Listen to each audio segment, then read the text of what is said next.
Well, welcome. I'm John Henry, chairman of the Committee for the Republic. Legendary journalist, investigative reporter Sy Hersh received the 2019 Defender of Liberty Award. Sy's trademark is speaking truth to imperial power, revealing the dark side of the American empire. CIA's family jewels, Eli, Abu multi-trillion-dollar military-industrial complex. It's amazing that Sy won the Pulitzer Prize. How many was it, Sy? 53 years ago. His recent memoir, Sy portrays his outsider status at the New York Times and the New Yorker. Maintaining independence required him to publish offshore. Confronting official narratives, he reveals in his memoirs stories behind the stories as he chases the leads, cultivates sources, and grapples with the weight of what he uncovers. Sy Hersh, predictably, who else but Sy to break the Norseman story? We're honored to give Sy a platform which the compromised mainstream media has denied. With his new go-to Substack, Sy leapfrogged the censors at the New York Times, the Washington Post, the Wall Street Journal, and the Economist. Sy Hersh.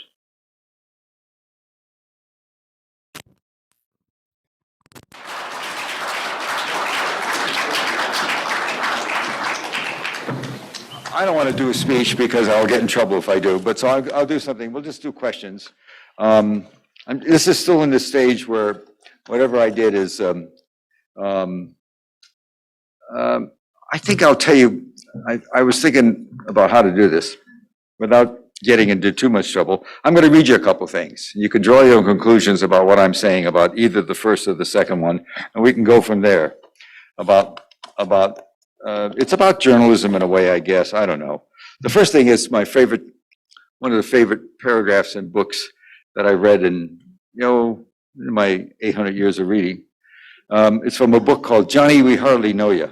It's about Jack Kennedy. It was a memoir that was published in 1976, became a great bestseller. It was about two guys who were, I guess you could call them, they were friends of Jack Kennedy. They were also wingmen. And if you don't know what that means, just think Bill Clinton and Vernon Jordan. Then you'll know what I mean. Here's my favorite passage in the book about Jack Kennedy. These are two guys that were insiders that he could always count on. And so this is the section in which Dave Powers is describing a night at the White House with the president. Dave was accustomed to being summoned for night duty at the White House when Jackie was around, or absent rather. He called himself John's other wife. The president hated to be alone in the evening. It was understood that Dave would be available to keep him company. Dave stayed with him until he went to bed. The nightly routine was always the same. The White House kitchen staff would prepare a dinner of broiled chicken or lamb chops that was left in the second floor apartment. That's the Secret Service calls it the mansion. It's quite an apartment. Anyway, be left in the second story apartment on a hot plate appliance, so they could eat late in the evening. He and Dave, the president and Dave, without keeping the kitchen staff waiting to serve him. How very considerate. They then would watch television or sit outside on the Truman balcony, or the president would read a book or smoke a cigar while David drank several bottles of Heineken beers. They joke a little bit, and around 11 o'clock, the president would get undressed, slip into the short-length Brooks Brothers sleeping jacket that he wore in preference to pajamas. They would watch him get into bed. This is astonishing. They would watch him get into bed and say his prayers, and then he would say to David, "Good night, pal. Would you please turn out the light?" And David would say good night to the Secret Service agents on duty in the hallway and drive himself home to McLean. I mean, there you have it. Sort of like classic American journalism about the president. I wrote a book about him in 1989 or 1997, Dark Side, for which I still get letters. So the other thing I'm going to read is from an interview that the New York Times did with one of the three reporters who wrote a story the other week about a yacht that ended up somewhere in Central Europe and deserted with traces of blood and some TNT on a table and indications that there had been a diver aboard that became sort of the alternative story, at least in the New York Times. So one of the three guys, a guy named, I don't know him, Julian Barnes, a guy, I have no idea, he could be, I'm just going to tell you what, he went on radio. They have something called the New York Times, a daily podcast, you know what, the Daily? That's apparently very popular. So I didn't hear this, but somebody sent me the transcript. So it's about a couple of days after the story. This is a story that said that it couldn't have been done. It wasn't done by America, but it was done actually, according to the New York Times' reporting, by a group, a very possible group that were Ukrainians, Ukrainian dissidents. And of course, Zelensky didn't know, and neither did, of course, anybody in America. But anyway, and so it was a story to that effect that it was all over the front page. And so there's a guy named Michael Barbaro, apparently, who narrates this podcast. I haven't listened. I'm not into podcasts, although my children told me I'm crazy not to be, but I'm not. So Julian, says the reporter, this is a couple of days later, it's the morning, I've listened to it, I've heard it, it's on regular radio or something, I don't know. So Julian, who exactly was responsible for this attack? And how did you and your colleagues go about figuring that out? And so the reporter then, chats away. Well, I think what happened was for much of the investigation, we weren't asking exactly the right questions. And so the narrator says, and what were the right questions? Barnes says, well, we logically have been focused on countries. Barbaro says again, And Julian then says, all those states we just went through, did Russia do it? Did the Ukraine state do it? And that was just hitting a dead end after dead end. We weren't finding officials who were telling us that there was credible evidence pointing at a government. So my colleagues, Adam Aintros, Adam Goldman, and I started asking a different question. Could this have been done by non-state actors? And Barbara said again, a lot of whom's. And could this have been done by a group of individuals who was not working for a government? And Barbara at this point said, kind of like freelance saboteurs. So where did you take this new question? Said Barnes. Well, we started asking who might these saboteurs be? Or if we couldn't answer that, who might they be aligned with? Could they be pro-Russian saboteurs? Could they be other saboteurs? And the more we talked to officials who had access to intelligence, the more we saw this theory gaining traction.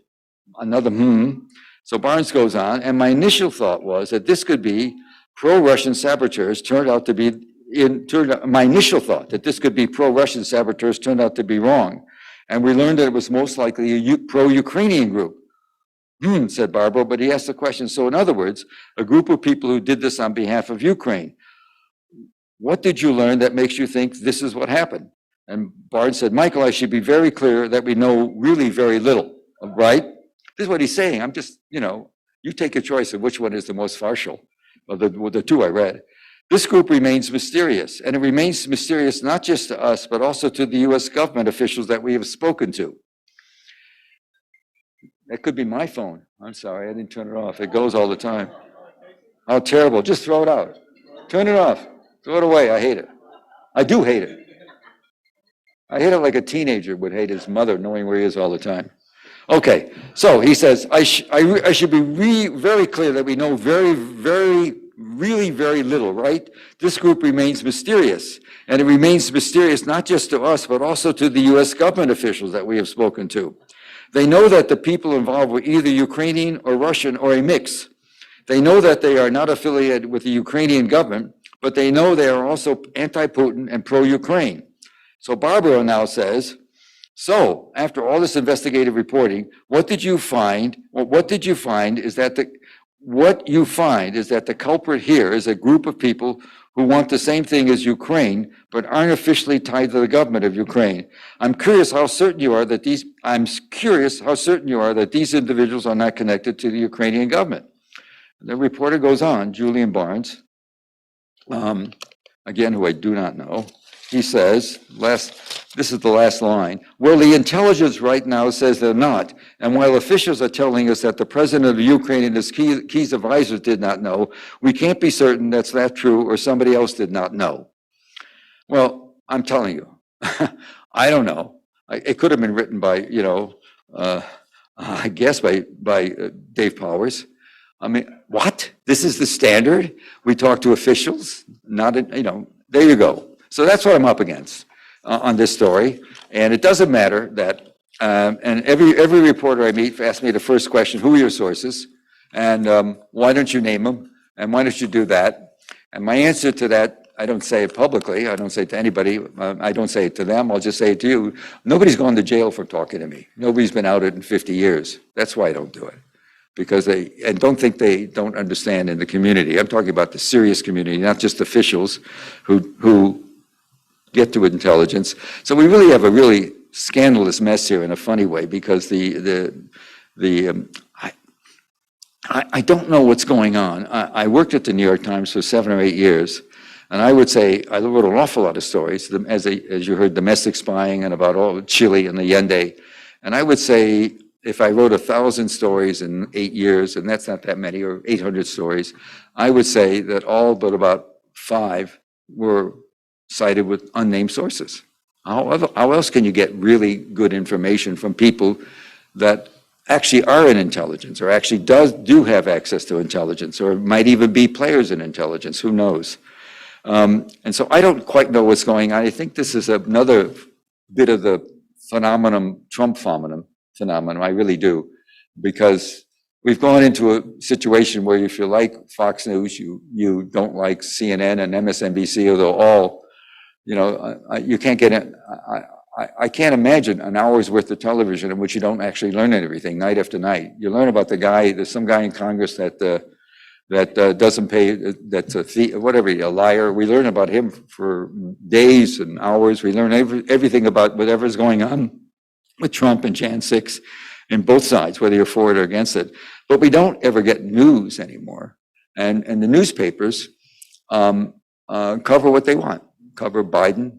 I think we're in the reason I jumped on, I've been doing something else for a couple of years since COVID struck, some other project.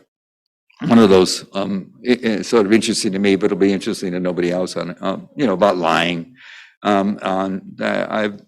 I've discovered an awful lot that I didn't know about for 50 years about My Lai. You're hard to think you know so much about something.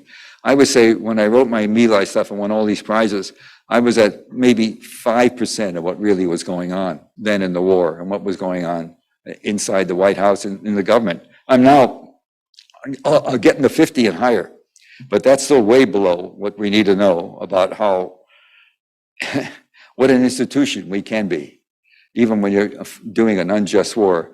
And the trick for me is that the people I deal with, and I do have people I deal with that are very interesting and have an awful lot of direct hands-on stuff, not like people who know people or people who are in the government. I do know that we are in a real crisis here with the leadership we have on foreign policy. They have really turned a lot of the world against us. From the day they got in, this is visceral sort of. I went back and looked at anti-communism. I do write for Substack, not because I couldn't publish it anywhere, but because I knew nothing about it. I live my own cocoon, but I'm friendly with a guy named Matt Taibbi. Whether you agree or disagree with him talking to Musk, he's developed on Substack a very interesting, and I will tell you that there's the basic thesis is that the intelligence community did realize the incredible power they had to manipulate on social media, on Facebook, on Twitter particularly. And there's a lot more to come, and it's not pleasant. It's not pleasant that the government would, in its desperation to prove that that Russia was behind the 2016 election, that Hillary lost. I will tell you right now, I'm not in the business then, but I did look at it, and I do have friends, and I have friends that I've trusted for 40 years. There's not a not a shred, we can argue it if you want, not a shred of real intelligence. And in fact, our NSA actually warned some people early on, you're getting in real trouble with this. That'll come out one of these days. I don't like to write about NSA stuff, but they were picking up stuff. It's really a mess. That story's a mess. And what the White House, the Obama White House, I gave up on Obama after he lied so much about both the bin Laden raid and other issues. I sort of gave up on him. Not that he didn't do it, but everything else, you know, he's just another guy running for president. I'm sorry. He was better, he was prettier, smarter, but he didn't change the world as he could have, as we thought he might. He didn't change the paradigm. And one of the first things he did, and this story I'm writing tomorrow comes off a long conversation with Richard Obey, who was chairman of the House Appropriations Committee for many, many years, and very powerful man in terms, very discreet and modest, but very important in terms of the intelligence community. He was on a small group that was involved in getting briefed, very small group of people in the House and Senate that actually had access to what they call the findings, what the CIA told them. And it's just very interesting. He had a lot, he quit after one term of Obama because, well, anyway, one of those people that 30 years in Congress, chairman of the House Appropriations Committee, very little publicity, wasn't interested in it, just did his job right, and was an insider and was troubled. And so I don't know where we are. We've got these lunatics. I don't care whether, you know, I'm sure they're high IQ, and Tony Blinken and Jake Sullivan, Newland, I call them Lincoln, Blinken, and Nod, out of those stories that are just doing insane things. The number 2 guy in China ripped us off, just ripped away about 3 or 4 days, and it wasn't much in the paper. China's giving up, you know, we're pushing some buttons that we may not be able to stop. And we have, and we've moved, the whole Chinese move to Saudi Arabia is not just incidental. And the whole move with Iran working with it's just, we're putting ourselves in a real bind, and it's not being reported enough. And the papers aren't critical. They're just too worried about another wacko Republican getting in, as they should be. The bank stuff, you know, Biden can talk all he wants, and he hasn't improved in the last couple of days. He hasn't improved confidence. And he's now up to, they acknowledge $113 billion going into Ukraine. And I'll tell you what and I do talk to people about this. I think what he's going to want, what the real kicker for him, and I'm telling you about stuff I won't write because I haven't followed it that closely, but I do ask about what Putin, it's very easy. I mean, we're big haters. We learned to hate in the World War II, and we've had, you know, everybody's on our hit list. Saddam, Bashar Assad, we had we had most of the Russian leaders, certainly everybody and all the Khomeini, all the people in Iran are on our hit list. We always have had big hit lists, and of course, and Putin's way up there. But I will tell you, I read his speeches carefully. He doesn't have cancer, all those stories you read about him dying, and he is very smart, and he knows his facts, and he spits them out, and he knows things, and he eats certain things. He allowed the ships to go because he was promised that 30% of them would carry grain to the poor in the world. I remember him saying it. The last statistic he gave out was about 3 months ago, something like 4% of the ships are actually carrying grain to the undeveloped world where they really need it. They're all feeding the money people. I mean, he was even, you know, he wasn't conned on it because he accepted what would happen. And he certainly, you can never get off the schneid for being the first leader to put us in the bloodiest war in Western Europe since World War II. You have to, I guess, Balkans count in there, but it wasn't as bad as what we have now, and certainly Chestnut was nothing like it, although there was a lot of damage. My guess is, like any rational person, he is rational at a certain point. He's going to want to He doesn't, he's going to want suzerainty is the word I'm hearing. It's the word in the community. He's going to want suzerainty for the Donbass reasons. Crimea is his, you can't take it away. But the big deal is he'll cut a deal with the government, and the deal is demilitarize. And it's going to be a no-go for us. The deal is, I'll cut a deal, I'll stop. He hasn't put his main force in yet, and it's just a question of how many people he can kill. And whether you believe the press or not, I think the coverage of the war has been astonishingly stupid and bad and just awful, because we're not looking at it from any objective way in terms of what really is going on. And the people I talk to are some Europeans, mostly Americans, many have spilled blood in the field in themselves, but went on in the intelligence business. And many are senior. Anyway, the bottom line is, we just may be kidding ourselves about what's going on there and what the result's going to be. And when he wants to call for demilitarization, which I think he will, that's just my guess. That's what there's some readings in the community, that's a way out. I don't know if we'll take it. We've put the 100, we have the 82nd in there in Poland. We've put the 101st in there in Romania. We're talking about brigades. Now, we're not talking about battalions, we're talking about brigades. We've had ship after ship in the last couple of weeks loaded with armaments coming in the European ports. It's all designed for sure. I'm sure if the president would ever be asked about it, but then the questions in the White House press conference are just off the wall, not useless. I'm sure that you would hear that there is concern, not about our military leadership, which is as usual. The last one we had with the brain was Dempsey. The other two guys since then are just, sort of what they are, caricatures. And Norm Dempsey, who retired in 2015.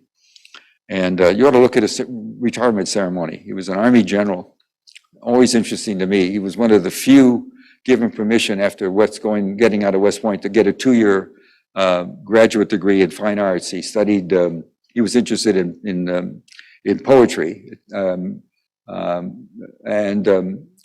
basically, and also a fanatic about Irish music. And he went to Duke, got a 2 years master's degree, and then became a combat guy, made a division. But when he retired in August of the 2015, the last day, 4 years as chief, and everybody's there, all the poobahs, even Obama.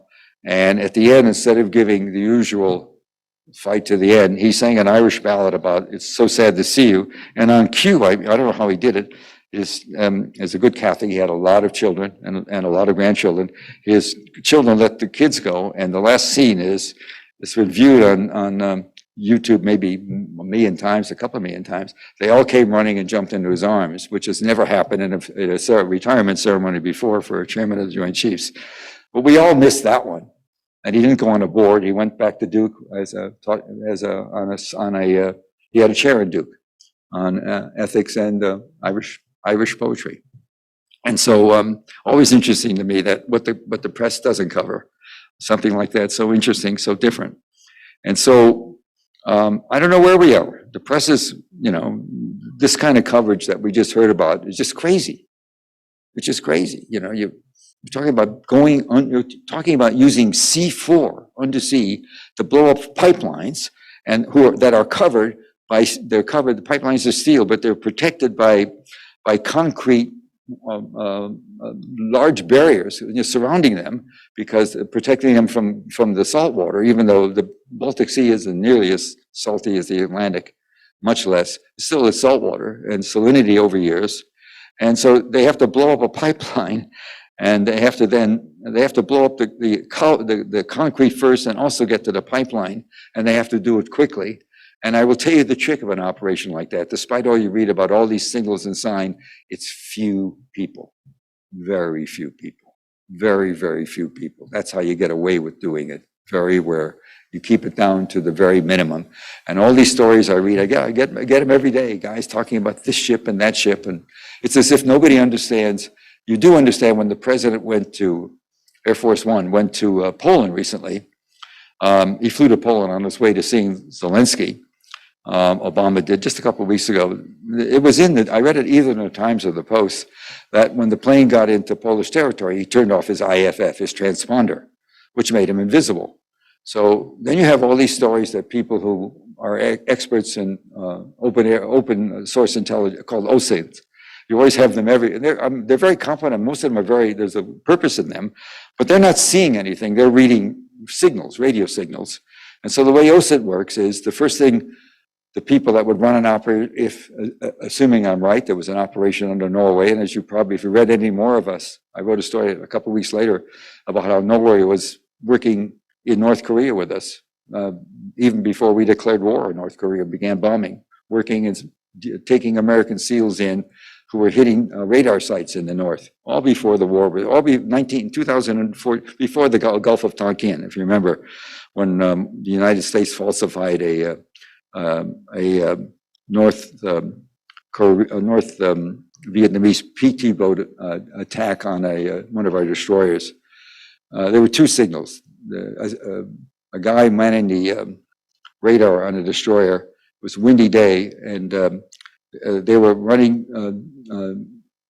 top secret, off the record CIA covert ops against North Vietnam, trying to provoke North Vietnam to do something in '64 so Johnson could do what he did, got a provocation and killed him, and bombed away, and then got an authorization from Congress, 2 senators, Morris and Gruning, saying no, and nobody in the House saying no, giving them authority to put what came to 500,000 people, and kill what, 2 or 3 million, we usually say, Vietnamese, as if there's no distinction, and 58,000 of our guys, plus who knows how many. I deal with a lot of vets, Vietnam vets, and boy, that's a war. By 06, 05 and 06, if you watch the footage of the war, the guys were pretty straight. I was in the Army, you had to be straight. You couldn't, you had to be squared away. As I was a grunt with a rifle, infantryman, and this is in 61, 62. By 67, 68, nobody's shaved, nobody's hair is long, nobody's wearing the right thing, no helmets, they're walking around. You can just see it. They knew this was just a question of living and getting through it. There's so much to say about all that because we did stupid things then. And I think I'm worried that we're going to start and do something else. I don't know what happens if it goes bad for the Ukrainians and you have all this manpower. They're exercising. The 82nd even rotated troops back already. They've been there so long. 101st is there. A lot of weapons and arms are coming. I'm told it's the game's going to be, this is NATO. We're supporting NATO in offensive operations against the Russians, which isn't going to fool the world or fool much of us, I hope. It's us fighting Russia. And why we want to do that, I don't think many of our generals have read history. The last 3 or 4 days of Stalingrad, the death and kill rate was 2,400 for the Russians every 4 hours. And they didn't lose that battle. I mean, come on. We really want to mix it up with those guys? I don't think so. We have an army that hasn't fought anywhere. I did a documentary years ago about Grenada. It was a laugh riot. It's always a laugh riot when it seems like we're not prepared, but I don't know. Anyway, so I'm in a war with Biden, and I'll tell you what I wish the press would do at one of these news conferences. I wish the press would say, hey guys, 4 days after the September the 26th last year, after the bombing, after the mines, they were mines, the mines went off, and 3 of the 4 pipelines were destroyed. 4 days later, there were Jake Sullivan, who was Hillary's guy on email too, and then worked for Strobe Talbot when Strobe was at Brookings, and Strobe was the guy that convinced Clinton rather, more than anybody else to start adding more countries to NATO, squeeze the Russians. He was a big player in squeezing the Russians. Perfectly nice guy. I mean, I liked him, but his policy was just crazy. Anyway, the question to ask, 4 days afterwards, Jake Sullivan had a news conference, and it took 11 minutes before one of the reporters asked him about the pipelines that had been blown up. And he said, well, the Swedes and the Danes are doing a study of it. Well, let's see the fallout on that. And I think that was the 30th. And I think around the 16th or the 18th of the next month, November, they came out with a report that showed, damn it, there was an explosion, and it was probably sabotage. That was their report. So here's the question asked the White House. if you want to be barred from getting any briefings or any access anymore. This is the question to ask. So, Ms. Press Secretary, or if you ever get Sullivan or Blinken or Newland in your crosshairs, say, so the president has the right to task, that's a formal word, the intelligence community to do an investigation. He can do it, the Office of ONI, its director is this woman, Miss Haynes, who just gave a speech about how we're going to have to go to war with China to show them who's top dog. I mean, just down the line, White House stuff. So I don't know how far you would go with the ONI. She's the head of intelligence there, the chief intelligence officer. Her testimony was really scary, all about China. And, you know, I don't know, half the clothes we're wearing now are probably made in China, not longer. But anyway, nothing good's going to come out of what we're doing in China. Just nothing. There's nothing, you know, help somebody else with. Anyway, the question is, he could have asked them if he didn't think that was going to be very good. The CIA has a great directorate of intelligence. Some of you know, they have an operations division. They have, you know, a technical division, scientific divisions there, and the intelligence. There's a lot of very bright people there. And could have asked the intelligence to give a study. And if you're in the field, like some people were in Norway, there's a special group that deal with special operations, a special intelligence group. It used to be called the C Group, but they probably changed the name all the time. They're the guys that if you're in the field somewhere, they're monitoring everything around you, all the local phone calls to see if anybody's suspicious about what's going on. They're really the hot shit guys in terms of protecting.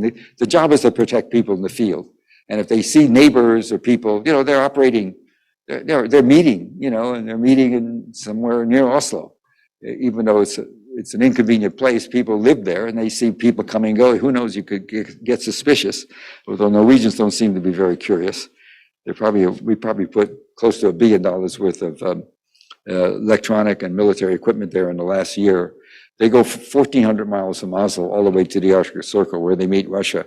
And we have a brand new synthetic aperture radar we've put there, which is very expensive. You can't, and it's monitoring a big Soviet missile base on the other side of the mountains in the Kola Peninsula. And we fly missions over there. We've trained we've given the Norwegians some of our best patrol planes out of Boeing. I've sold 5 of them. Anyway, so ask them. Why doesn't he want to ask them? Why doesn't anybody ask if he's done in a report? Well, he hasn't done a report. He hasn't tasked them for anything because he knows the answer. I mean, I don't know what's in the water here in this town, but he did it. He did it. I'm telling you, he did it. And I'm not taking a flyer on this. I spent a lot of time on this. He did it. And did he know all the facts that were needed? Does he read the President's Daily Brief, PDP? I don't think many people think he does not. He's not the only president to. When Powell was national security advisor to Reagan, they couldn't get Reagan. It's only a 3-page paper. And Bill Casey was head of the CIA then. He used to, on the 3 pages, if there were 1 or 2 things that were important, he'd mark them in yellow and turn them over for the White House, for the president's copy. And he wasn't reading that. So Powell, he is dead, yes. He would kill me if I wrote this. He used to go and read it to a tape recording and then play the tape for the guy. And he'd watch that. That's how you got the president to see the PDP. I mean, that's at least for some time. No, don't shake your head. I'm not saying it happened all the time because Reagan had his moments too of lucidity, a lot of them, but not at the end. All right, there we go. So I'll answer questions. This is, you know, I'll answer. I won't talk about sourcing because, you know, so I was at a restaurant yesterday and somebody came up and said, "Who's the source?" You know, that's not going to happen. So go ahead. Yeah, go ahead. Just speak. Carl Sullivan, there was one pipeline that was not destroyed. Presumably, the demolition charges still. There presumably are demolition charges from the one pipeline that was not destroyed. Would not those obviously lead back to the perpetrators? If we went and did it, if we went and got the C4 or whatever it was, whoever may have them. Here's the problem. So secondarily, just briefly, so you may answer both questions. But let me just answer the first one sir. First. You always plan for everything.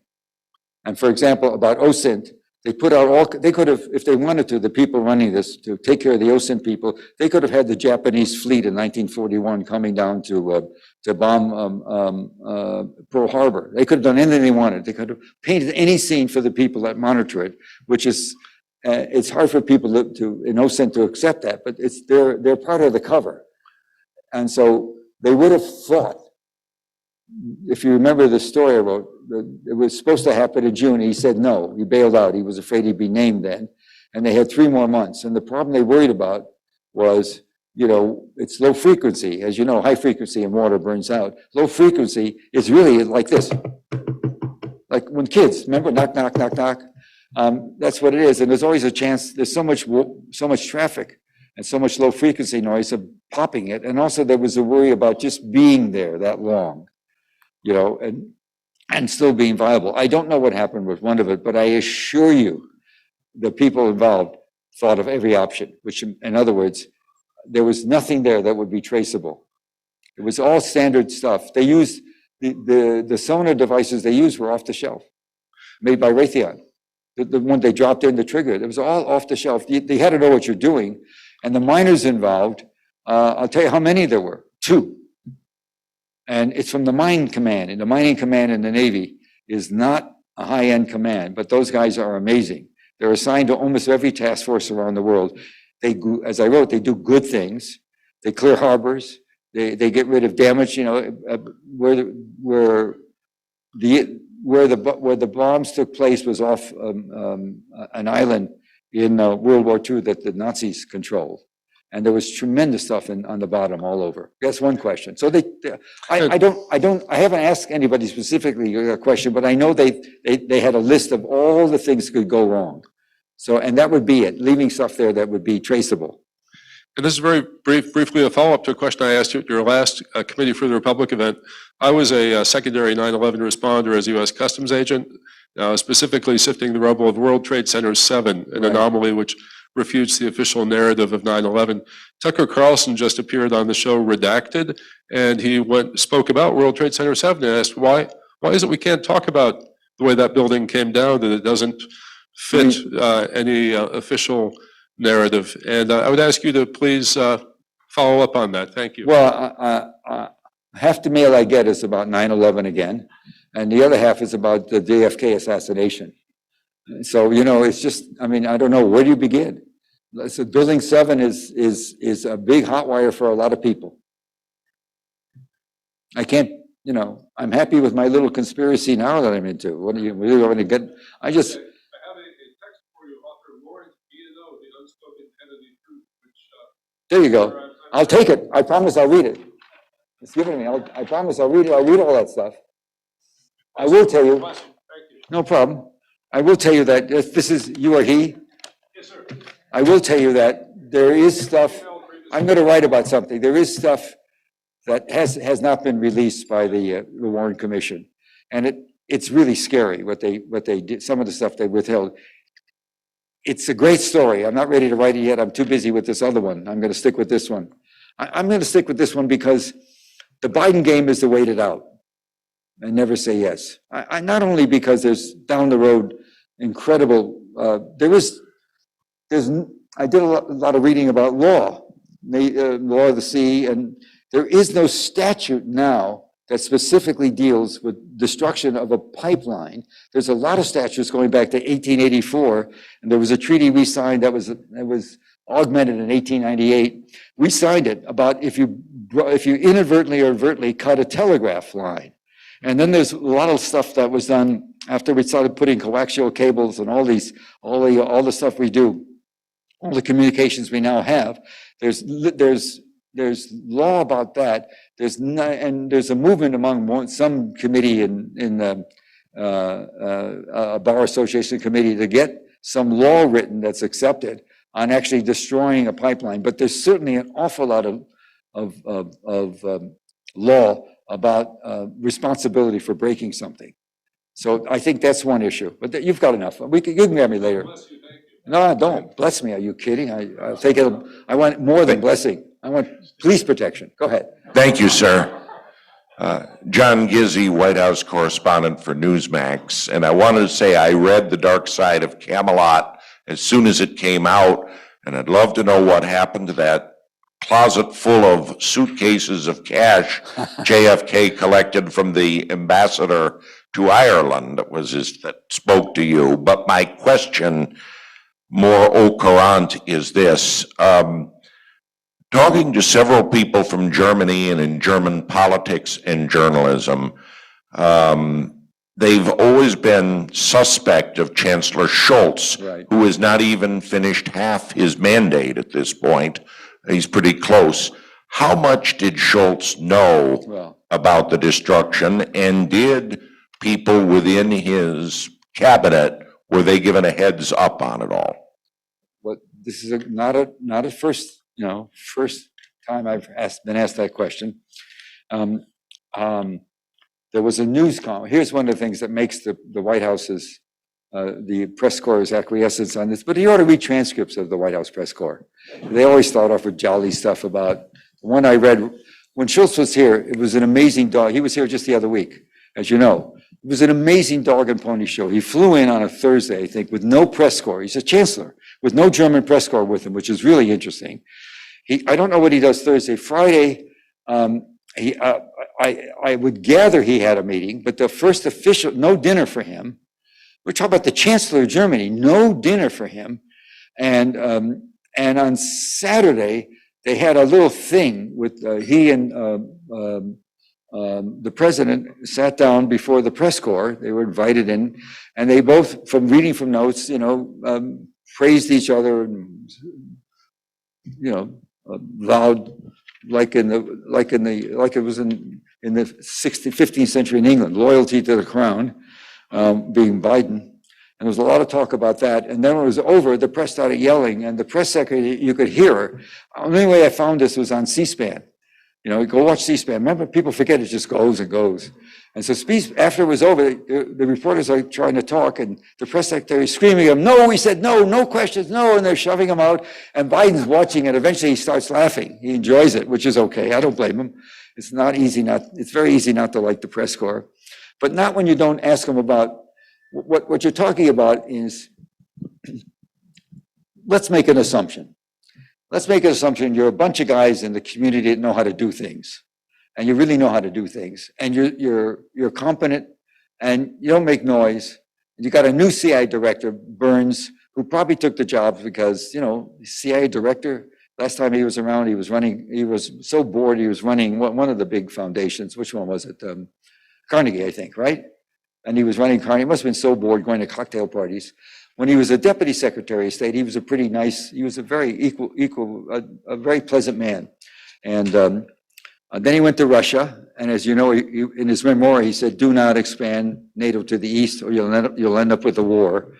And we still keep on writing that Biden attacked without provocation. Plenty of provocation. Not enough to justify what he did. You can't cross that line.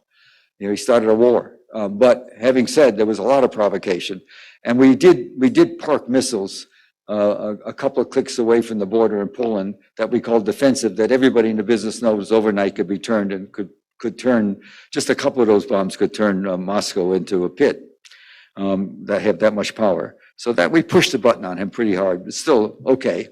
So in the process of trying to stop him, the White House, I wrote about this in that first story, they had a meeting. They convened, Jake Sullivan, a meeting of some of the wise people from the CIA, NSA, State Department, Treasury, JCS. And of course, and I actually deliberately used word of art language. The question was, we want options for the president to convince Putin not to do it. And the question actually was raised, was the question that the group came back with, do you want stuff that's reversible or irreversible? I thought about using that language, and I decided, hell, they might as well know. And I also described where the meeting was. It was across the street from the White House in the EOB in a very special place. And so I didn't quite give the room number, but so I just wanted them to know I did know something, and they do read that stuff. They know. And of course, it turned out they wanted stuff that was irreversible. Sanctions, who needs sanctions? Ask the Ask the Cubans about sanctions. Ask Russia about sanctions. You know, there was all this bragging in the days afterwards that the ruble's down to 1 cent. You know, he's surviving, and he's selling a lot of oil to other places, and not as much a bigger discount initially there was, but he's still turning a pretty penny on his oil. He got a lot of it, got a lot of gas too, and there's been since Kennedy days, there's been an incredible chronic anxiety about Russia using its large volumes of gas and oil as a weaponization, to main inroads with Germany particularly and Western Europe, where there is no natural gas or oil. They depend on us. We've always had Western Europe's and Germany's, even Germany. You know, don't forget, Willy Brandt came up with the great notion of Ostpolitik, which was simply a way of saying to the people in Europe that his soldiers had been murdering, raping, and mutilating and destroying for 10, 12 years, that I'm going to be your buddy. I'm going to be a big trading partner. Ostpolitik's we're going to be a fortress using Russian gas, cheap Russian. We're going to build up our economy. We're going to be great trading partners. We want in. Of course, it took the French a long time, but they did get in NATO. And then East Germany got into NATO with the commitment that we wouldn't expand NATO, but we know all that. So anyway, to get to your question. So the group that finally got together, the mission was come up with something that could maybe make Putin back off. And by this time, we're talking about the end of 2011. And he's already putting forces up. And by early 2012, I'm told that we saw the first signs of some medical vans, which always, you know, vans that return into operating rooms. And that's another big sign. So by January, they were able to say, we think we can do it. We think we can blow the mines. They knew what he wanted. I don't know how they knew. There's something there I don't know, but they quickly came after a lot of back and forth about sanctions and what else. The group finally came to, let's see if we can find a way to blow the mines, blow the pipelines, and put them back in the dark ages, presumably. The goal was to convince Putin that the cost of going in is high. He'd already shut down one of the pipelines, Nord Stream 1, which had been running since 2011, and putting so much gas into Germany that the Germans were retailing some of it downstream, selling it downstream to other providers, and making profits on it that the Russians just didn't bother them with. It was just minor stuff. But there was that much gas. The BASF is the largest chemical company in the world that right now has been talking to China about maybe moving some of their assets there. What he did with the bombing is he told Europe, he told Schultz too, we'd rather you keep on putting money into Ukraine, even though you're getting more and more skeptical. This is even by the fall of last year, more and more skeptical of, at the worst, a standoff, a very expensive standoff. And West Germany and Germany, they weren't as interested in the game as Biden was. I think Biden also saw beating up Russia as a ticket to ride. Historically, Jack Kennedy is a classic example. Presidents always did well politically in wars. And Kennedy used to talk about how Lincoln, the great presidents were Lincoln and FDR Roosevelt because they won the war. So we have all that history behind us. I don't know nobody knows what's in his mind, but I assume he does. And I think this is good politics for him. It's turning. If you ask the right question of Americans now, is $113 billion too much? More than 62% in the last poll I saw said, yes, enough of this money. We've got other things to do with it. And ironically, in the Vietnam War, it was always the Democrats and a few moderate Republicans that were the leaders. Now the critics are reversed. The Democrats are dead on this one. They want this war, and they want to push with China. And we've got more, we do have a considerable body of Republicans who are against it, but they're not the majority. It's a very strange position. As, you know, I always thought the Democratic Party was more anti-war, but they're into this one big time. They all outdo each other in saying terrible things about Russia, some of which are valid. On the other hand, Russia, until this war, was a big trading partner with Western Europe. Economy was booming. Tourism was booming. They were really enjoying it. I went there 4 or 5 years ago to see somebody do some work, but I was struck by the willingness of the businessmen I was talking to. I was struck to piss all over Biden. There was no fear of talking about him. Rather, not Biden, but Putin. They were they didn't like Putin at all there, but the country was making money. Everything was going. We had McDonald's. We had a lot of, and people would say America, they liked Americans. They liked our food. They like our stuff, as the world does generally. You know, we go around the world and we talk to people. We want to know, yeah, you know, tell me about your mom. And, you know, we do that. We have a history of being very open and friendly, which we are by nature, than most of the Europeans. Anyway, so I think. But so to get back to your question, so they told the White House by mid-January of last year, we can do it. We think we can do it. They didn't know they could do it, but they know they had. There's a group of divers. I started writing about Panama City in Florida. It's the best diving, probably one of the best diving schools, certainly in America, but in the world. They train really good divers. And the divers always like to say, the SEALs are swimmers who do a mission, then go on television right away and talk about it and write books about it and fight each other to who's the first to get out with the story. I'm thinking about the killing of bin Laden. And the divers from Panama City who are trained there just don't talk. 2 were used to set 4 bombs, very small operation. And there was a decompression chamber for them. They didn't have to take a lot. They had to go down every 80, 90 feet and stop. They were breathing helium, oxygen, and nitrogen. And they had to go down slowly, but they could pop up fast. There was in the pickup ship, it was a Norwegian minesweeper. They had enough room to put a recovery chamber, so they could pop up. You didn't have to be on station long, and they're not beeping. They're not seen by the ocean. Anyway, I go through that all the time because it's still a chronic. I hear it every day.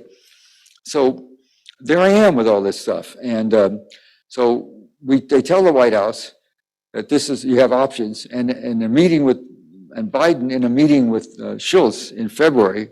About 3 weeks after getting this information, says if Russia goes, we're going to take out Nord Stream 2, the new one. The second pipeline had been built and had been sank. It was completed by the end of 2021, and it was filled with gas, actually, 750 miles worth of it. It's that long of a pipeline. One straight shot basically from Leningrad or St. Petersburg all the way down to a corner of, I read maps badly because I was in the Army and learned how to read maps. So that's why I read them badly, I guess. I don't know. I don't know which part of Germany, but it went straight to a dock in Germany. It was sealed. Schultz had sealed it. So in front of Schultz, he says, I know how to stop it. And he's asked by, do you actually know how to do it? He said, I know it and I will do it, he said. I don't know why nobody pays attention to that language. He actually laid out the charge. And I think when the bombs finally were run, when he finally authorized it, I think my guess is a lot of people involved, there weren't that many in the operation, who really thought it was a crazy thing to do. Because at that point, he's telling Europe, I'm worried about you. The war is not going well. It's going to cost a lot of money. Germany's always been hesitant to rearm since World War II, obviously. They don't want to commit as much as he wants. He's putting up more. The money's going up. The pressure's growing because Congress is going to give him a hard time now about the budget, spending all that money in Ukraine. So what he did is he cut off Schultz's opportunity. If he chose, we're talking about September, October, November. It turned out to be a mild winter, but nobody knew that. He's cutting off Schultz's ability to keep his people warm and his businesses prosperous, because there's no question it's getting worse every week. The indicators are the prices in France right now. A lot of the turbines that produce energy are gas run because natural gas is so cheap. In France now, the price of electricity has gone up 4 and 5 times percent. Natural gas is up 3 to 4 times in Italy. It's hard to get a good reading in Germany because they subsidize 20 to 25% of the gas all last year, all during the winter. But they're running out of money and they don't have the reserves they had last year. So if it's a bad winter, it's going to be a bad winter for Joe. He's going to be in real political trouble. Look, why don't we do more questions? Why am I yapping so much? What time? Is it midnight? What time is it? It's at midnight. What time is it? Bill Thomas, you mentioned Jake Sullivan's talking group. One person you quoted said, if we do this, it's an act of war. Is the United States trying to lure Russia into a direct confrontation? And you also mentioned that Biden doesn't seem to know what he's doing from one day to the next when he's talking about this. Who is running the show? Who is running Joe Biden? My old Jewish immigrant mother would say, Veasmir. Well, who knows? Who knows? I don't know who's running. I do know that his status is such he could talk all the smack he wants to about how safe the banks are, and they're still diving. He doesn't have enough standing to even convince, even though this was a lot of cyber currency stuff that always was suspect. Yeah, go ahead. Yes, ma'am. I'd like to follow up Well, about who knows? And I said, I don't know what's going on in the White House. Okay, you speak up though, okay? Thank you. Why don't the Europeans and then the Germans see this as an act of war against them, because we're deindustrializing Europe, and you mentioned BASF, and BASF having to go to China everything's shut down They're there. just talking about it, but they're talking about moving stuff. They can't be. You can't make a plan, an industrial plan, without knowing what your fuel base is going to be and the cost. But And if so that's Europe is impossible right suffering now. so Well, there's a badly, lot more going on. I've got a million, not a million, I talked to a lot of people in Europe and particularly in Germany, want me to talk and they want me to go there, and I don't talk to politicians. right? I But just don't. this is I like make- an act of war against Europe. What? This is like an act of war against NATO. Well, that's not illogical. The logic's going to be, don't forget, even though I'm told this may be overdrawn, but if it's a hot summer, you need energy to drive the air conditioners. And the French are going to maybe put 2 nuclear sites back on. But I got to tell you, somebody, some phone is on? So just so, because I can't hear over that. And so the problem with that is we shut down nuclear reactors for a reason. And there's a lot of worry about putting them back online, but they're going to do it, put them back online. And they're already scrambling to try and produce some LNG facilities. They haven't yet to do it. But there is some scramble. LNG is more expensive. It's liquefied natural gas, and it's an actual process. And we, as you know, we sold a lot of LNG after the crisis began to Europe at 2 and 3 times the price, of course. The difference between, we went to war with a guy, the NATO went to war with a guy in Moscow who owns the industrial base of weapons. He can turn a factory on. If you remember the famous story about all the moms and grandmothers who went to work for Ford and turned out a ship a day when Roosevelt, he commandeered, he basically took over the assembly lines of the Ford and all those things. But we can't do that. If we want to build more weapons, we got to go to a weapons company. We got to sign a contract. We got to have all these lawyers work on it, all these, conditions for returning. We don't have the capability. And so all these stories about shortfalls and weapons that were in the paper were just crazy, because he can turn the button on. And I don't know what to tell you. I don't know. I'm spreading gloom, and I don't want to, because there is no upside. As long as you don't have people that listen in the bureaucracy. I mean, you know who Newland's husband is, David Kagan. And there's this study of war, their site that every newspaper cites. It's a very conservative site. It's the least reliable site on what's going on in Ukraine, because it's just not. Yeah. Somehow, why am I doing this? Where are you? Okay, you do this. Sy, thank you. I just want to get your comments on this cover story from the intelligence agencies in America and maybe in Germany, that you got 4 guys and a gal, maybe from the Odessa diving club, rent a yacht in Gdansk and then sail out into the most, I guess, surveilled part of the world, undetected. How could, and so the New York Times and the Washington Post print this? That's what I was reading about earlier. Yeah, don't print anything about you and your theory? No, well, What's going on?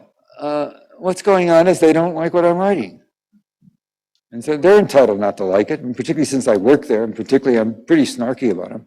Although a lot of good reporters, what I've said, even when I was at the Times, I saw who got promoted. I came away working 7, 8 years there thinking, if we got rid of 90% of the editors, we'd be in such good shape. Because if you had two choices between a guy that's going to yip at you and go at you, and a guy that's going to go along, they always pick the go along guy. You know, I guess that happens in the corporate world too, you know, I don't know. That story, I know more about it than I can say. Okay?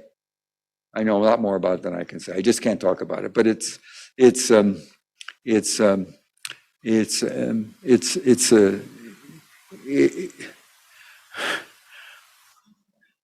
I sometimes think this president has lost his intelligence community. I mean, they're, you know, why not stick it to him with this crazy story? I mean, I sometimes think that because it's such a bad story. You have to know something. You can't have you can have a Ukrainian passport with a false ID. Try and rent a really 100-foot yacht. You have to be credentialed. You have to have a bank account. You can't come with two names that don't exist on a Ukraine passport. The diver has to be certified. The doctor that's on the board for the diver, there's a special group of divers that are qualified for underwater recovery. I'm serious, there are. You can't just put it, and you have to have a crew that understands what's going on. Everything wasn't, all of the basics weren't in that story, to the point where if anybody asked anybody a question about it, there was something wrong with the story. And so, why did a story so bad get out? I mean, that's what I think about. Yes, well, is it midnight? I want to get out of here. What time is No. it? Is it 8:30? Hey, Sy. What time is it? Got it. Okay, oh my God. Yeah. This is, A wonderful I didn't want to do this. presentation. Yes, Go ahead. I wanted to ask, first, you know, George Washington said we need to stay out of Europe because it's just give us entangling alliances and get us in a mess. And John Quincy Adams repeated that we don't go abroad in monsters to destroy. You've described a huge mess in Europe. Even though it's not perfect, you think we just aggravate and make it worse. The second is the framers stated when they were debating the Constitution that a president who lied about or concealed information that was important to international affairs, it would be an impeachable offense. According to your narrative, is what President Biden has concealed an impeachable offense. And the last is, I'm surprised there's not a single member of Congress here, because they actually have power over impeachment and power of investigation. You suggested that President Biden could have tasked some unit in the executive branch to go investigate who blew up the gas pipelines. But you've been reporting a long time, and Congress used to have some real oversight. You remember something called Watergate? And actually had stories they ran that were anonymous, like Deep Throat for Woodward and Bernstein. Have any member of Congress contacted you, and why do you think they're so indifferent to the information that you've adduced? Nothing, I don't want to misrepresent it. I pick up the phone at home and somebody did call me, but I said I can't talk to you. They certainly tried to contact me, one member. But I'll just give you a scenario. Chuck Schumer, 2 votes plurality in the Senate, takes the floor and says, I demand my Democratic president come up and tell the truth about this. There's enough questions. Just give me that scenario. Just give it to me. It's not there. It's not there. I thought, you know, I once, for reasons having to do with something I was looking at involving banking overseas, there was a very interesting hearing in the House about 5 years ago with a couple of former DEA guys that had they were retired, but they discovered something interesting. And it was Jim Jordan's committee, or he was chairman of a subcommittee. And I went to the hearing, just sat in the back row, and I actually was amazed because Jordan did something most people in Congress didn't do. He actually knew he studied it. And I thought, well, here's a smart guy. And so I wonder what's he doing playing around with Hunter Biden's thing. I can tell you as a reporter, I've had 2 times where once with a major oil, the head of a major oil company whose son was doing something terrible. And I've learned the hard way, don't do that story because fathers will do things for their son. That's all. Let somebody else do it. And so Joe Biden on that, he's got a horrible problem.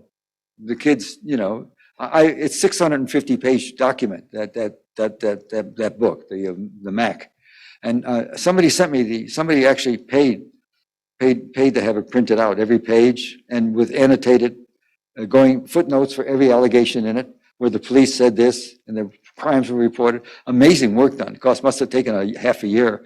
And I didn't want anything to do with it because fathers and sons, you know, and daughters and mothers and daughters, it's just not a story to go. So I don't know. I know he's very caustic and he's very out there. He's also really smart, unlike the other guys. And I would tell him, if you want to be president, cool off and start getting into the mainstream. But he doesn't want to hear me say that. Yeah, back there. Oh. So somebody hasn't. Oh, he's got some. I'm not in charge. I'm sorry. No, I'm not in charge. He is. I'll give it to you after. No, Gareth, you I can't do. Why promise. don't you guys take it outside? Okay. Take it outside. Come on. We'll hold your coats. Go ahead. Yeah, Sam Husseini. So people may not, or some people may not be aware that you wrote a rather important book about biological and chemical warfare back in 1968. It may have helped lead to the U.S. eventually signing the Bioweapons Convention in 1972. And you also appeared. Are you my brother-in-law? I want to know. You keep saying that to me. Yes. I asked you to help me find a publisher, and you're like, "What are you, my brother-in-law?" Yeah, go ahead. What do you want, Sam? So I want you to weigh in on pandemic origins and gain of function work, and you were also in Wormwood, I'm here. which has a tie-in to. But you'll talk about a little bit about Building 7, but you won't talk about pandemic origins. I'm not talking about 7, and I'm not talking about pandemic. I'm here to talk about something else, Sam. I'm just here. It's not fair. Oh. It's not fair. That That doesn't mean I don't have some information, maybe, but not enough to worry about. Okay, all right. I'm really- I mean, I guess my concern that I have is how, the independent and progressive media really sort of blew the story, and it's become owned by the right wing. No, Isn't that a It's big not- problem no, there? It's another question. I can't do this, and I can't. I'm not here I'll to give Gareth, pour out everything I know, Oh. Sam. I'm not. Gareth, you still Sam, want? don't run away just because you don't like my answer. Yeah, Gary. Sy, there's nobody in this country who is better qualified to give us an analysis of how the press in this country has changed over the years, over the decades. And presumably, I presume you think that it's gotten worse, although I'm not sure. But, for sure, we know that it was not doing precisely what it was supposed to be doing, even in the 50s and 60s during the Cold War. And so I'd be interested in your analysis of how it's changed and why, if you can talk about that. I actually worked the high end. I worked at New York Times and I worked at the New Yorker. And I was a kid. I learned about the war, covering the war in 65 and 66 from the Pentagon. I learned about how bad the war was. But, Gary, that's a hell of a question. We all can see how it's changed. I did Substack because Matt Taibbi told me about it. I'm innocent about stuff. And the response I had to that first story that was just thrown out was like 1 million hits in 20 hours. And so the New York Times now, when I joined the New York Times, it had a circulation of 1.7 million a day. And you couldn't get an ad in there. It was so crowded. You had to wait for display ads, mostly on a lot of display for how the world's changed.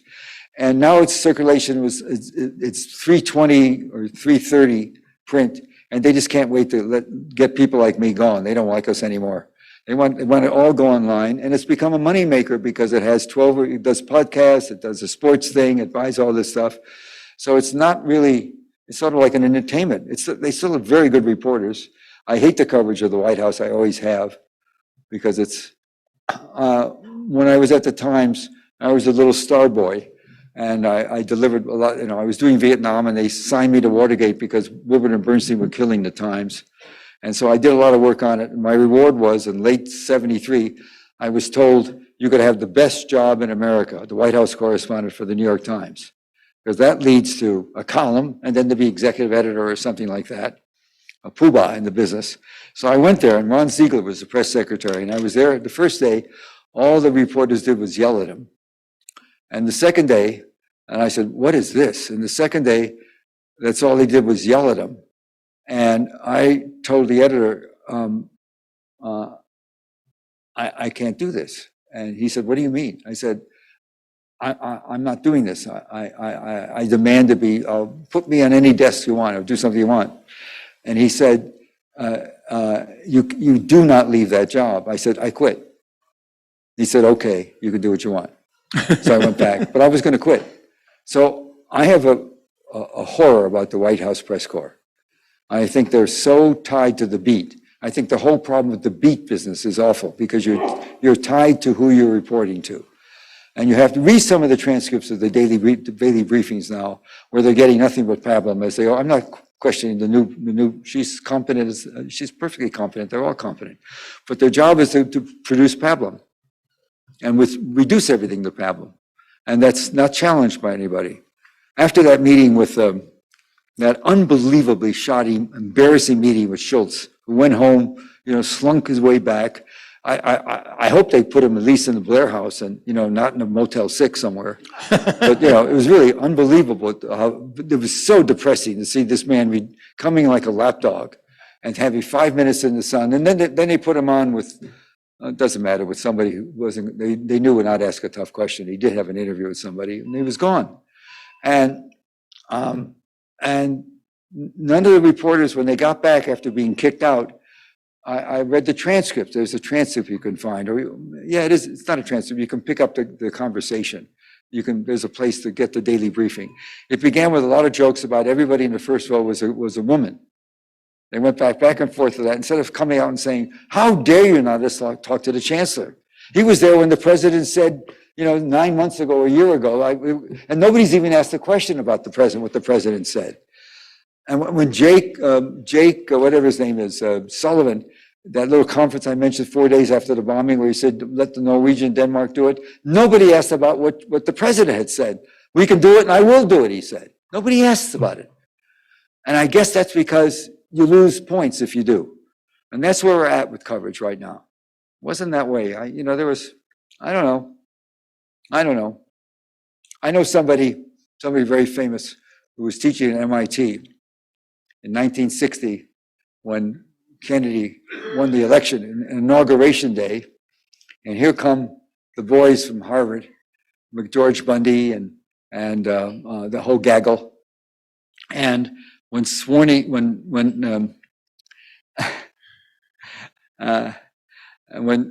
was all over and Kennedy was declared president, this person who's a very liberal person, and now the terror begins, he said. You've got the smart boys from Harvard there in the business, and look what'll happen. Didn't take long. He went with his feel-good doctor, giving him a shot before he went to the Vienna summit with Khrushchev, and he tried to talk the dialectic with Khrushchev and got smashed. He didn't know what he was talking about because he got in a 5-minute course while he was high on a drug. I'm telling you, and the press doesn't write all. I wrote about that stuff, and boy, did I catch hell for it. He took that doctor on. The doctor was on the manifold of the White House one. The doctor that was shooting up everybody in New York with feel-good stuff. What was it? It was just the drugs that you get. Not steroids. You get stimulated by. What's the category of the drugs? What is it? Oh, yeah, amphetamines. You got it. Amphetamines. Are we done? Aren't we? Don't we? I have a question don't here. you guys have a life? With, Go back. Yeah. no, I've got the mic, please. Yes, go. A question with regard to Ukraine. The Ukrainian war is tremendously draining on Russia, not only in terms of manpower being lost, but material. Well, they're down 45 billion in their economy. Yes. Right. So how much longer can they keep that up? Are you kidding? Ask the Germans who were in the last week in Stalingrad. He hasn't put the big boys in. He's still got the Wagner group going on one side. On the other side, he has a bunch of reservists, really. I mean, he weaned out those guys who are doctors and lawyers, but he's got a lot of reservists with minimal training on the other side. He has not put he's got 350,000 in reserve. But can he, how much longer can he keep going at this level and maintain sufficient support within Russia, particularly among the oligarchs? You're missing the boat. The problem isn't the oligarchs, it's the right wing. That's the real problem. In Russia? Every reporter's missing something. The real problem are the rightists. Okay, so Now, what listen to happened? me. How is this You're going to play out? passing over something I'm telling you that's very important. All right, fine, but There's how's a it lot going of fear of, a lot of people keep their mouth shut about it because it's the rightists that want to keep going. So there's a lot of prominent people that want to say more, but there's a big right movement. He's got a problem with the rightists in Russia, the extreme rightists. So how might that play out then? Not, presumably, not well. Thank you. Hi, Mr. Hersh. Kelly Vlahos with Responsible Statecraft at the Quincy Institute. I'm an early subscriber to your new Substack, and thank you so much for it. I know you. You don't think I read you? Well, thank you very much. You've got that. You know, what's his name? The West Pointer. What's his name? Andy Basevich. Andy Basevich is the only person I've ever read from that war that has described in print the daytime bombing we did of Germany as one of the great war crimes of the year, of history. We were bombing civilians, and we all know from the bombing survey that with each daytime raid, resistance to a surrender grew. The support for the war, support for the Hitler regime went up the more and more we bombed civilians. And so he actually wrote it in an article in a Raritan, wonderful magazine, about 5-6 years ago. And I said to myself, wow, that's seeing, my wife's uncle was the darling of the family because he was a beautiful young man at 19. He went and did 44 missions, B-17s flying north of, from the, I want to say the Midlands, but that was too far up, of a base north of London, in which he learned, I got him really drunk one night and he wouldn't talk about it, all those guys. My father-in-law was in South Pacific for 4 years on a destroyer or a cruiser, on a battleship. And once, years later, I asked him, so what did you do in the war? And he looked at me and he said, sorted mail. So you have that attitude. And for Andy, go ahead, what's your question? That's you don't need my soliloquy. Sorry. Andy is the best, so I totally agree. I have a quick question. Can we expect any follow-up to your Nord Stream sabotage story, whether it be From me? From you? No. Not at all? No. You seem to hint that in your No, Substack. I wrote today about just what came up earlier. I wrote today about the visceral response America has to Russian gas and oil. And it's very interesting. You could find some interesting history about it. And somebody said to me, one of my friends, it could be a PDP, he said, was a great compliment, President's Daily Brief, which I'm sure nobody in the White House reads anymore. They sort of know it. They don't pay attention to it. But no, because I said casually, but I meant it. I've never put anybody in jail. I've never done any damage. And in that story, the reason there was such a strange construct, if you read it carefully, I have nobody ever in a meeting talking to me. Because if it's, as I'm saying here, it's a small group. Nobody in a meeting talking to me, which means I have to say somebody who knows, whatever construct I use. I worked for years at the New Yorker, and during Cheney-Bush, I was obviously writing a lot of stuff from inside Bush's office. That drove a lot of people crazy. And I had a great time with both the ambassadors to France, Germany, and the Brits, because they weren't getting in. So we used to meet once every 2 weeks with the ambassadors. And I used to get up sometimes to a cold room because I was telling them stuff they couldn't report because Cheney wouldn't have anybody see any of the ambassadors or talk to them. So at that point, I will tell you that I learned a lot about how they watch and what could be said and what couldn't be said.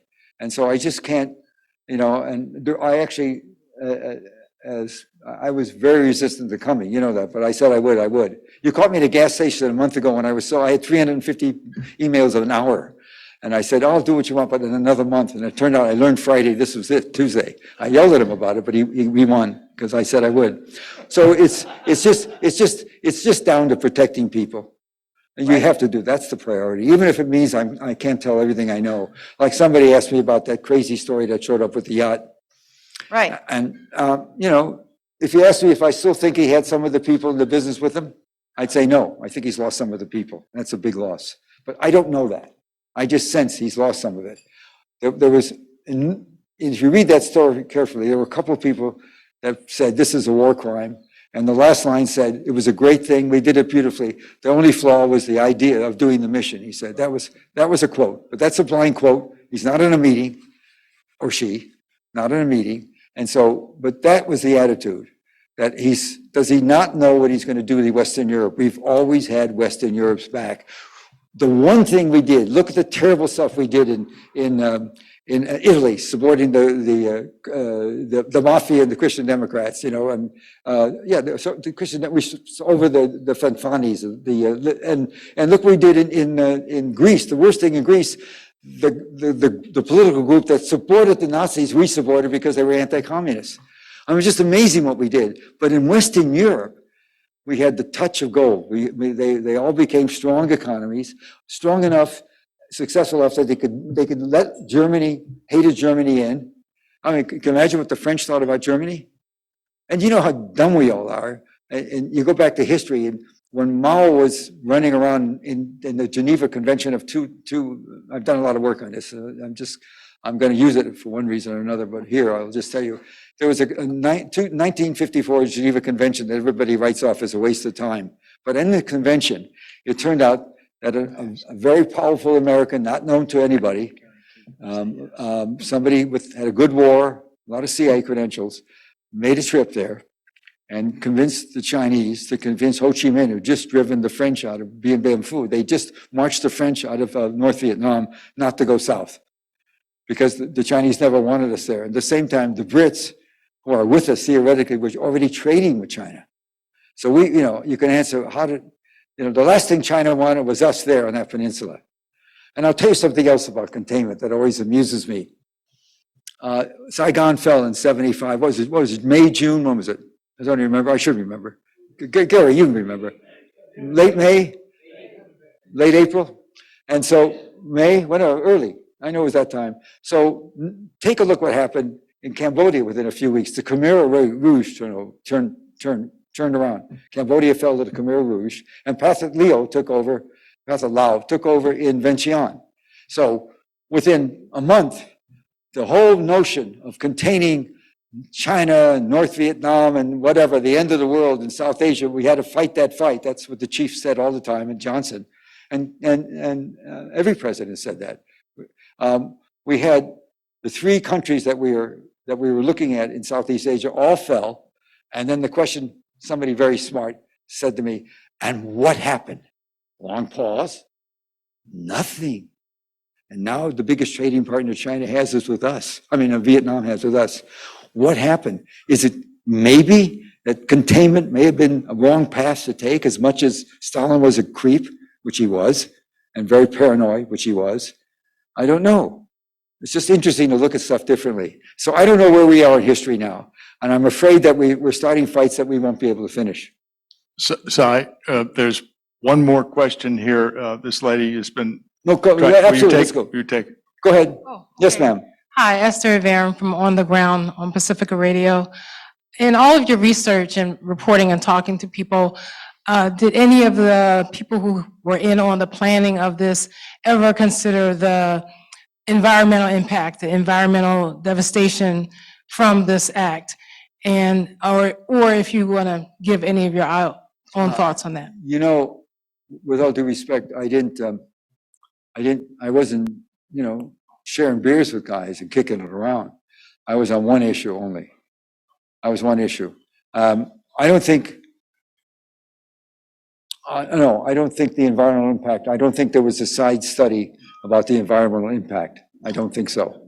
I just don't. I don't mean necessarily this weren't. And you're asking, the impact was enormous, of all that gas bubbling up. Do you remember Danny Schechter from Danny Schechter from, what was the name of the, WBAI. Danny Schechter was on Pacifica a long time ago. So must be, I'm thinking about, when would it be? I'm driving back with my wife and 2 kids, I'm crossing a bridge going to New York. We were in Cape Cod. I'm driving back to New York, I guess. Was I working in New York? It would have been early in the Vietnam War, maybe in the 66, 65, 64. And I like Danny Schechter, and his news for that day, I knew what time it came on in the morning, and on WBAI in WBAI in New York, right? Yeah. And so Danny Schechter started off doing some stuff, and now for the news of the day from South Asia, South Vietnam, the war. American troops continued to rape, mutilate, and kill today. And then he went on to the next subject. It was the funniest thing I've ever seen in my life. I always think about it. Pretty good way to say it. You know, I'm out of here. Okay, Bye. thank you, Sy. I've got this. So. Great job. No, I don't go down. Just too tired.